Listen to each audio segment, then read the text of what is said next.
जमात 8वीं ਅੱਜ ਤੁਹਾਡੀ 50ਵੀਂ ਅਸਾਈਨਮੈਂਟ ਦੁਹਰਾਈ ਹੈ 3.2 ਨੰਬਰੀ ਦੀ। ਇਹ ਚਤੁਰਭੁਜਾਂ ਵਿੱਚੋਂ ਕਰਵਾਇਆ ਜਾ ਰਿਹਾ ਹੈ। ਇਸ ਵਿੱਚ ਪਹਿਲਾ ਪ੍ਰਸ਼ਨ ਲਿਖਿਆ ਹੈ ਕਿ ਬਹੁਭੁਜ ਦੇ ਬਾਹਰੀ ਕੋਣਾਂ ਦਾ ਜੋੜ ਕਿੰਨਾ ਹੁੰਦਾ ਹੈ। ਇਹ ਹਮੇਸ਼ਾ ਯਾਦ ਰੱਖਣਾ ਕਿ ਕਿਸੇ ਵੀ ਬਹੁਭੁਜ ਦੇ ਬਾਹਰੀ ਕੋਣਾਂ ਦਾ ਜੋੜ ਹਮੇਸ਼ਾ ਹੀ 360 ਡਿਗਰੀ ਹੁੰਦਾ ਹੈ। ਬਾਹਰੀ ਕੋਣ ਜਿਵੇਂ ਤ੍ਰਿਭੁਜ ਦੇ 1 2 3 ਬਾਹਰ ਵਾਲੇ ਕੋਣ 360 ਡਿਗਰੀ ਇਹਨਾਂ ਦਾ ਜੋੜ। ਇੱਦਾਂ ਹੀ ਚਤੁਰਭੁਜ ਦੇ ਬਾਹਰੀ ਕੋਣ 1 2 3 ਅਤੇ 4 ਇਹਨਾਂ ਦਾ ਜੋੜ 360 ਡਿਗਰੀ। ਇੱਦਾਂ ਹੀ ਪੰਜਭੁਜ ਜਿਸ ਦੇ ਬਾਹਰੀ ਕੋਣ 1 2 3 4 ਅਤੇ 5 ਹਨ, ਇਸ ਦਾ ਵੀ ਜੋੜ 360 ਡਿਗਰੀ ਹੀ ਹੁੰਦਾ ਹੈ। ਅਗਲਾ ਸਵਾਲ, ਬਹੁਭੁਜ ਦੇ ਹਰ ਇੱਕ ਬਾਹਰੀ ਕੋਣ ਦਾ ਮਾਪ ਪਤਾ ਕਰੋ ਜਿਸ ਦੀਆਂ 9 ਭੁਜਾਵਾਂ ਹੋਣ 15 ਭੁਜਾਵਾਂ ਹੋਣ। ਇਸ ਸਵਾਲ ਵਿੱਚ ਬਸ ਇੱਕ ਸੋਧ ਕਰਨ ਵਾਲੀ ਹੈ ਕਿ ਬਹੁਭੁਜ ਦੇ ਬਾਹਰੀ ਕੋਣਾਂ ਦਾ ਮਾਪ ਅਲੱਗ-ਅਲੱਗ ਹੋ ਸਕਦਾ ਹੈ। ਠੀਕ ਹੈ, ਕੋਣ 1 ਦਾ ਮਾਪ ਕੁਛ ਹੋਰ ਹੋ ਸਕਦਾ ਹੈ, 2 ਦਾ ਕੁਛ ਹੋਰ ਹੋ ਸਕਦਾ ਹੈ, ਪਰ ਜੇਕਰ ਉਹ ਸਮ ਬਹੁਭੁਜ ਹੋਵੇ ਤਾਂ ਉਸ ਦੇ ਹਰੇਕ ਬਾਹਰੀ ਕੋਣ ਦਾ ਮਾਪ ਬਰਾਬਰ ਹੁੰਦਾ ਹੈ। ਇਸ ਜਗ੍ਹਾ 'ਤੇ ਸਾਨੂੰ ਇਸ ਸਵਾਲ ਦੇ ਵਿੱਚ ਦੂਸਰੇ ਵਿੱਚ ਬਹੁਭੁਜ ਦੀ ਬਜਾਏ ਸਮ ਬਹੁਭੁਜ ਦੇ ਹਰੇਕ ਬਾਹਰੀ ਕੋਣ ਦਾ ਮਾਪ ਪਤਾ ਕਰੋ ਇਸ ਤਰ੍ਹਾਂ ਲਿਖਣਾ ਚਾਹੀਦਾ ਸੀ। ਜੇਕਰ ਕਿਸੇ ਬਹੁਭੁਜ ਦੀਆਂ 9 ਭੁਜਾਵਾਂ ਹੋਣ ਅਤੇ ਤੁਹਾਨੂੰ ਪਤਾ ਹੈ ਕਿ ਬਾਹਰੀ ਕੋਣ ਦਾ ਜੋੜ ਕਿੰਨਾ ਹੁੰਦਾ 360 ਡਿਗਰੀ। ਜੇਕਰ 9 ਭੁਜਾਵਾਂ ਹੈ, ਇਸ ਦਾ ਮਤਲਬ ਕੋਣ ਵੀ ਕਿੰਨੇ ਹੋਣਗੇ 9 ਹੀ ਹੋਣਗੇ। ਜੇ 9 ਕੋਣ ਹੋਣਗੇ ਸਮ ਬਹੁਭੁਜ ਹੋਵੇਗੀ ਤਾਂ 9 ਦੇ 9 ਕੋਣ ਵੀ ਕੀ ਹੋਣੇ ਚਾਹੀਦੇ ਆ ਬਰਾਬਰ। ਜੇਕਰ 9 ਕੋਣ ਬਰਾਬਰ ਹਨ, ਇਸ ਲਈ ਅਸੀਂ 360 ਨੂੰ 9 ਦੇ ਨਾਲ ਭਾਗ ਕਰ ਦਿੰਦੇ ਹਨ, ਭਾਵ ਸਾਡਾ ਉੱਤਰ ਆਵੇਗਾ 40।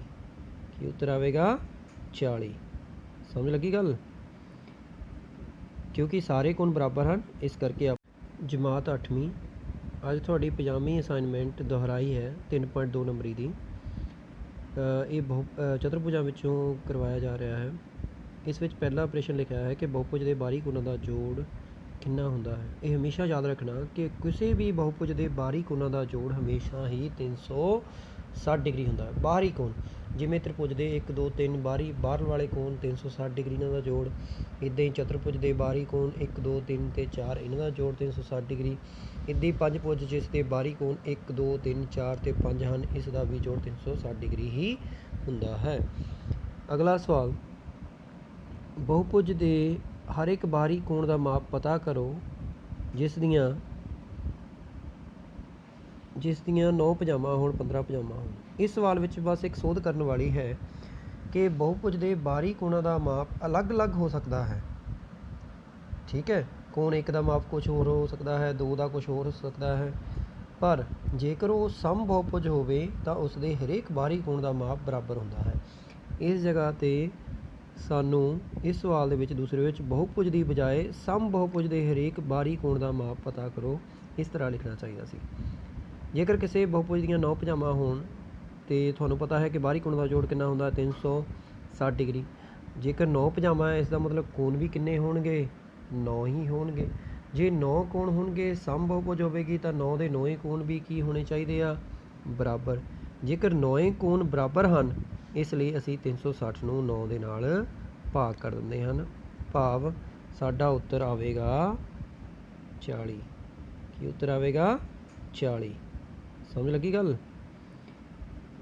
ਕਿਉਂਕਿ ਸਾਰੇ ਕੋਣ ਬਰਾਬਰ ਹਨ, ਇਸ ਕਰਕੇ ਸਾਡਾ ਤੀਸਰਾ ਸਵਾਲ ਹੈ, ਬਹੁਭੁਜ ਦੀਆਂ ਕਿੰਨੀਆਂ ਭੁਜਾਵਾਂ ਹਨ ਜਿਸ ਦੇ ਬਾਹਰੀ ਕੋਣ ਦਾ ਮਾਪ 24 ਡਿਗਰੀ ਜਾਂ 20 ਡਿਗਰੀ ਹੋਵੇਗਾ। ਫਿਰ ਉਹੀ ਗੱਲ ਕਿ ਇਸ ਸਵਾਲ ਦੇ ਵਿੱਚ ਬਹੁਭੁਜ ਨਹੀਂ ਹੈ, ਸਮ ਬਹੁਭੁਜ ਹੈ ਜਿਸ ਦੇ ਬਾਹਰੀ ਕੋਣ ਦਾ ਮਾਪ ਕੀ ਹੋਊਗਾ ਬਰਾਬਰ। ਇਸ ਵਿੱਚ ਹਰ ਇੱਕ ਕੋਣ 24 ਡਿਗਰੀ ਹੈ, ਪਰ ਭੁਜਾਵਾਂ ਦੀ ਗਿਣਤੀ ਸਾਨੂੰ ਨਹੀਂ ਪਤਾ। ਸਾਨੂੰ ਇਹ ਤਾਂ ਪਤਾ ਹੈ ਕਿ ਬਾਹਰੀ ਕੋਣਾਂ ਦਾ ਜੋੜ ਕਿੰਨਾ ਹੁੰਦਾ ਹੈ। ਬਾਹਰੀ ਕੋਣਾਂ ਦਾ ਜੋੜ ਕਿੰਨਾ ਹੁੰਦਾ ਹੈ 360 ਡਿਗਰੀ। ਹਰੇਕ ਕੋਣ ਕਿੰਨਾ ਹੈ 24 ਡਿਗਰੀ। ਤਾਂ ਭੁਜਾਵਾਂ ਦੀ ਗਿਣਤੀ ਕਿਹਦੇ ਬਰਾਬਰ ਹੋ ਗਈ? ਜਦੋਂ ਅਸੀਂ ਭੁਜਾਵਾਂ ਦੀ ਗਿਣਤੀ ਤੋਂ ਕੋਣ ਕੱਢਦੇ ਸੀਗੇ ਤਾਂ 360 ਨੂੰ ਭੁਜਾਵਾਂ ਦੀ ਗਿਣਤੀ ਨਾਲ ਭਾਗ ਦਿੰਦੇ ਸੀ। ਇਸੇ ਤਰ੍ਹਾਂ ਹੁਣ ਕੋਣ ਨਾਲ ਭਾਗ ਦੇ ਦਿਆਂਗੇ।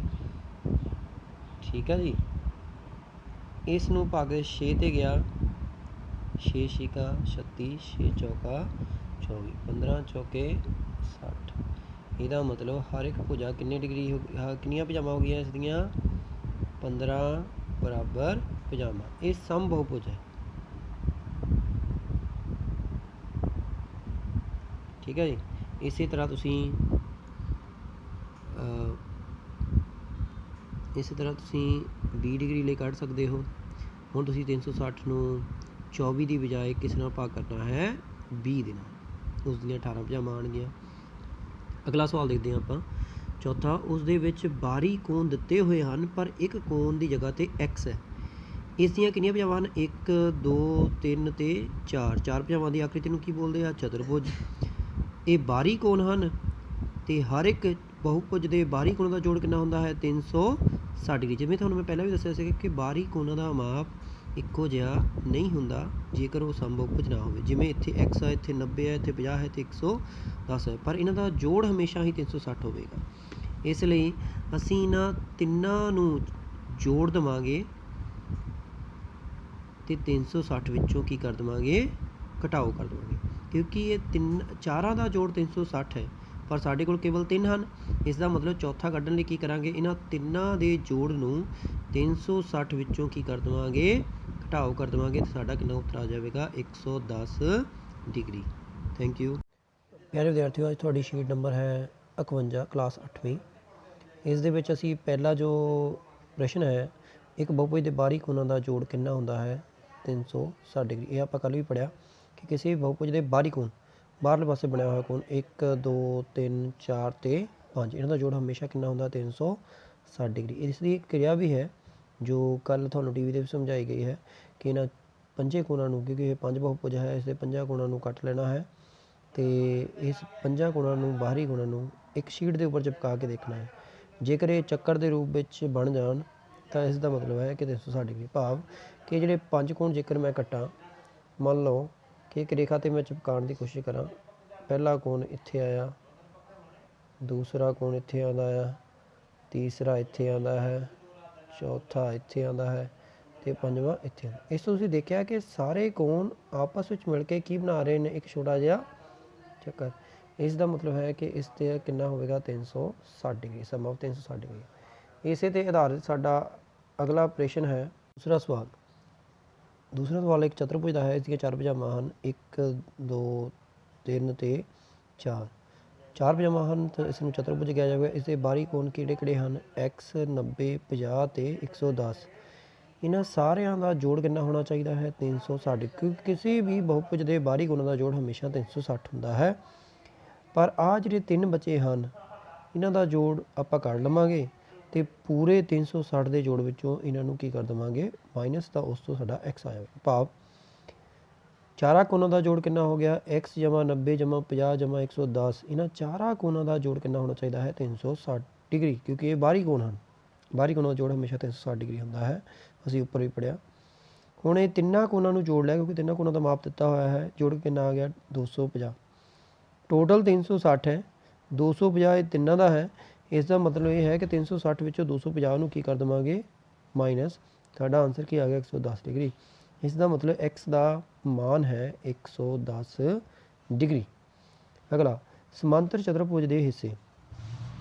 ਸਮਾਂਤਰ ਚਤੁਰਭੁਜ ਇੱਕ ਚਤੁਰਭੁਜ ਹੀ ਹੈ, ਪਰ ਇਸ ਦੇ ਵਿੱਚ ਇਸ ਦੀਆਂ ਸਨਮੁਖ ਭੁਜਾਵਾਂ ਇੱਕ ਦੂਜੇ ਦੇ ਸਮਾਂਤਰ ਹੁੰਦੀਆਂ ਹਨ ਅਤੇ ਬਰਾਬਰ ਹੁੰਦੀਆਂ ਨੇ, ਬਰਾਬਰ ਲੰਬਾਈ ਦੀਆਂ ਨੇ। ਜਿਵੇਂ AB ਦੀ ਜੋ ਲੰਬਾਈ ਹੈ CD ਦੀ ਲੰਬਾਈ ਵੀ ਉਹੀ ਹੋਵੇਗੀ, BC ਦੀ ਜੋ ਲੰਬਾਈ ਹੈ AD ਦੀ ਲੰਬਾਈ ਵੀ ਉਹੀ ਹੀ ਹੋਵੇਗੀ। ਅਜਿਹੀਆਂ ਭੁਜਾਵਾਂ ਕਿਸੇ ਚਤੁਰਭੁਜ ਵਿੱਚ ਹੋਣ ਜਿਸ ਦੇ ਦੋ ਜੋੜੇ ਆਪਸ ਵਿੱਚ ਬਰਾਬਰ ਜਾਂ ਸਮਾਂਤਰ ਹੋਣ, ਅਸੀਂ ਉਸ ਪੂਰੀ ਚਤੁਰਭੁਜ ਨੂੰ ਕੀ ਕਹਾਂਗੇ ਸਮਾਂਤਰ ਚਤੁਰਭੁਜ। ਸਮਾਂਤਰ ਚਤੁਰਭੁਜ ਦੀ ਖਾਸ ਗੱਲ ਇਹ ਹੁੰਦੀ ਹੈ ਕਿ ਇਸ ਦੇ ਆਹ ਵਾਲੀਆਂ ਭੁਜਾਵਾਂ ਸਾਹਮਣੇ ਵਾਲੀਆਂ ਸਨਮੁਖ ਭੁਜਾਵਾਂ ਸਮਾਂਤਰ ਅਤੇ ਬਰਾਬਰ ਮਾਪ ਦੀਆਂ ਹੁੰਦੀਆਂ ਹਨ। ਇਹ ਵਾਲੀਆਂ ਇਹ 'ਚ ਦੋ ਜੋੜੇ ਸਮਾਂਤਰ ਹੁੰਦੇ। ਇਸ ਦੇ ਕੋਣ ਵੀ ਸਨਮੁਖ ਬਰਾਬਰ ਹੁੰਦੇ ਹਨ। A ਕੋਣ ਕਿਸ ਦੇ ਬਰਾਬਰ ਹੋ ਗਿਆ C ਦੇ, ਅਤੇ B ਕੋਣ ਕਿਸ ਦੇ ਬਰਾਬਰ ਹੋ ਗਿਆ D ਦੇ। ਹੁਣ ਇਸ ਵਿੱਚ ਪੜ੍ਹਦੇ ਹਾਂ ਲਾਗਵੀਆਂ ਭੁਜਾਵਾਂ। A ਵਾਲੀ ਭੁਜਾ AD ਅਤੇ AB, ਇਹਨਾਂ ਵਿੱਚ ਇੱਕ ਬਿੰਦੂ A ਸਾਂਝਾ ਹੈ, ਇਸ ਕਰਕੇ ਇਹ ਦੋਵੇਂ ਕੀ ਹੋ ਗਈਆਂ ਲਾਗਵੀਆਂ ਭੁਜਾਵਾਂ। ਇਸੇ ਤਰ੍ਹਾਂ AD ਅਤੇ DC ਵਿੱਚ D ਸਾਂਝਾ ਹੈ, ਇਸ ਲਈ ਇਹ ਵੀ ਲਾਗਵੀਆਂ ਭੁਜਾਵਾਂ ਹੋਈਆਂ। ਠੀਕ ਹੈ ਜੀ। ਅਗਲਾ ਲਾਗਵੇਂ ਕੋਣ A ਦੇ ਨਾਲ ਲੱਗਦੇ ਕੋਣ। A ਦੇ ਨਾਲ ਕਿਹੜਾ ਕੋਣ ਲੱਗ ਰਿਹਾ ਹੈ B, ਅਤੇ A ਦੇ ਨਾਲ ਕਿਹੜਾ ਕੋਣ ਲੱਗ ਰਿਹਾ ਹੈ D। ਇਸੇ ਲਈ A ਦੇ ਲਈ D ਅਤੇ B ਲਾਗਵੇਂ ਕੋਣ ਹੋਣਗੇ। ਠੀਕ ਹੈ ਜੀ। ਅਗਲਾ ਸਵਾਲ ਹੈ ਬੈਸਟਿਕ ਸਮਾਂਤਰ ਚਤੁਰਭੁਜ। ਹੁਣ ਸਾਨੂੰ ਪਹਿਲੇ ਦੱਸ ਦਿੱਤਾ ਹੈ ਕਿ ਬੈਸਟਿਕ ਕੀ ਹੈ ਸਮਾਂਤਰ ਚਤੁਰਭੁਜ। BEST ਜਦੋਂ ਵੀ ਆਪਾਂ ਕੋਈ ਸਮਾਂਤਰ ਚਤੁਰਭੁਜ ਦਿੱਤੀ ਹੋਵੇ ਉਸ ਵਿੱਚ ਬੈਸਟ ਲਿਖਿਆ ਹੋਵੇ ਤਾਂ ਆਪਾਂ ਸ਼ਬਦਾਂ ਨੂੰ ਇੱਕ ਸਾਰ ਤੋਂ ਸ਼ੁਰੂ ਕਰਦੇ ਜਾਣਾ ਹੈ। B ਪਹਿਲਾਂ, ਫਿਰ E, ਫਿਰ S ਤੇ ਫਿਰ T, ਇਸ ਤਰ੍ਹਾਂ ਇੱਕ ਸਰਕਲ ਪੂਰਾ ਕਰ ਦੇਣਾ। ਇਹ ਸਮਾਂਤਰ ਚਤੁਰਭੁਜ ਹੈ। ਇਸ ਵਿੱਚ B ਕੋਣ 100 ਡਿਗਰੀ ਅੰਦਰੂਨੀ ਤੇ S X ਹੈ। E ਦੇ ਅੰਦਰਲਾ ਕੋਣ Z ਹੈ ਤੇ ਬਾਹਰਲਾ ਕੋਣ Y ਹੈ। ਠੀਕ ਹੈ ਜੀ। ਆਪਾਂ ਇਸ ਤੋਂ ਪਤਾ ਲਗਾਉਣਾ ਹੈ X, Y ਤੇ Z ਨੂੰ। ਸਾਨੂੰ ਇਹ ਤਾਂ ਪਤਾ ਹੀ ਹੈ ਕਿ ਇਹ ਇੱਕ ਸਮਾਂਤਰ ਚਤੁਰਭੁਜ ਹੈ, ਇਸ ਕਰਕੇ ਸਨਮੁਖ ਕੋਣ ਕੀ ਹੋਣਗੇ? ਬਰਾਬਰ। B ਕੋਣ ਕਿਹਦੇ ਬਰਾਬਰ ਹੋਵੇਗਾ? S ਤੇ।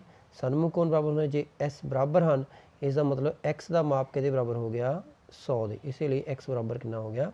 100। ਅਗਲੀ ਚੀਜ਼, ਜੇਕਰ ਆਪਾਂ ਦੇਖੀਏ ਇਹ ਸਮਾਂਤਰ ਚਤੁਰਭੁਜ ਹੈ ਤਾਂ BE ਸਮਾਂਤਰ ਕਿਹਦੇ ਹੋਵੇਗੀ? ST ਤੇ। ਤੇ ਇਹ ਕਿਹੜੀ ਹੋਵੇਗੀ? ਇੱਕ ਕਾਟਵੀਂ ਰੇਖਾ।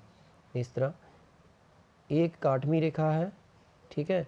ਤੇ ਇਹ ਦੋ ਰੇਖਾਵਾਂ ਸਮਾਂਤਰ ਹਨ। ਸਮਾਂਤਰ ਰੇਖਾਵਾਂ ਦੇ ਇੱਕੋ ਪਾਸੇ ਦੇ ਅੰਦਰਲੇ ਕੋਣ, ਕਾਟਵੀਂ ਰੇਖਾ ਦੇ ਇੱਕੋ ਪਾਸੇ ਦੇ ਅੰਦਰਲੇ ਕੋਣ ਇੱਕ ਦੂਜੇ ਨੂੰ ਪੂਰਾ ਢੱਕ ਲੈਂਦੇ ਹਨ। ਇਸ ਕਰਕੇ ਇਹਨਾਂ ਦਾ ਮਾਪ ਕੀ ਹੋਵੇਗਾ? ਬਰਾਬਰ ਹੋਵੇਗਾ। ਜੇ ਮੈਂ ਇਸ ਰੇਖਾ ਨੂੰ ਇਸ ਦੇ ਉੱਪਰ ਲੈ ਕੇ ਆਵਾਂ ਤਾਂ X ਪੂਰਾ Y ਨੂੰ ਢੱਕ ਲਵੇਗਾ। ਅਜਿਹੇ ਕੋਣਾਂ ਨੂੰ ਅਸੀਂ ਸੰਗਤ ਕੋਣ ਕਹਿੰਦੇ ਹਨ। ਤੇ ਇਹ ਵੀ ਆਪਸ ਵਿੱਚ ਕੀ ਹੁੰਦੇ ਆ? ਬਰਾਬਰ ਹੁੰਦੇ ਹਨ। ਜਿੰਨਾ X ਦਾ ਮਾਪ ਹੋਵੇਗਾ ਉਨਾ ਹੀ Y ਦਾ ਮਾਪ ਹੋਵੇਗਾ। ਕਾਰਨ ਕੀ ਆ ਕਿ ਜਿਹੜੀ ST ਤੇ BE ਇਹ ਸਮਾਂਤਰ ਰੇਖਾਵਾਂ ਹਨ ਤੇ ਇਹ ਵਾਲੀ ਇੱਕ ਰੇਖਾ ਇਹਨਾਂ ਨੂੰ ਕੱਟ ਰਹੀ ਹੈ ਤੇ X ਤੇ Y ਇੱਕੋ ਪਾਸੇ ਦੇ ਅੰਦਰਲੇ ਕੋਣ ਸੰਗਤ ਕੋਣ ਹਨ। ਠੀਕ ਹੈ ਜੀ। ਇਸੇ ਲਈ X ਤੇ Y ਬਰਾਬਰ ਹੋ ਗਿਆ। ਇਸ ਤੋਂ ਸਾਨੂੰ ਪਤਾ ਲੱਗਿਆ ਕਿ Y ਦਾ ਮਾਪ ਕਿੰਨਾ ਹੋਵੇਗਾ? 100 ਡਿਗਰੀ। ਅਗਲੀ ਚੀਜ਼ ਸਮਝਦੇ ਹਾਂ ਆਪਾਂ ਇਸ Y ਤੇ Z ਨੂੰ।